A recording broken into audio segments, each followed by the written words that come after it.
part 2. So anyway, long story short, things didn't end because I lost the primary or anything like that. Is kind of where I was trying to go with that. And so the Lord ended up shifting me towards the UPLP. I met them at a 2A rally while I was still running for state senate. And basically the way the Lord had set this up is they were setting up a tent at the front of the park. And I'd been to quite a few events, and I hadn't seen them before. I didn't know who they were. And, we went over, kind of asked, like, who are you guys? And, they said the UPLP and whatever. And so I helped them put up their tent and talked with them. And, great group of guys. And, we finished everything out.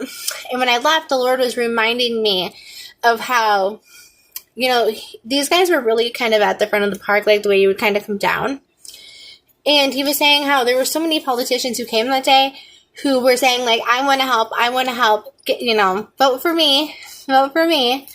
And the Lord just said that, they're trying to get votes because they want to help many, but they walked past a few. Nobody else had stopped to acknowledge them or anything. So, and they wouldn't have known who they were to be like, well, different, none of that. So I thought that was really interesting. The Lord at that point was telling me, he's like, you're not like them. You're different. Like, you actually are out here for real reasons and real causes. And, one thing I talk about is I'm perfectly content planting trees whose shade I will never enjoy. I'm okay with doing things for generational benefits and generational blessings and outside of my family, and doing it just because it is the right thing to do.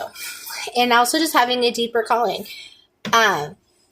I would say, like, I was content being a keyboard warrior. I enjoy politics. I'm really good at it. I like words. I'm really good with words.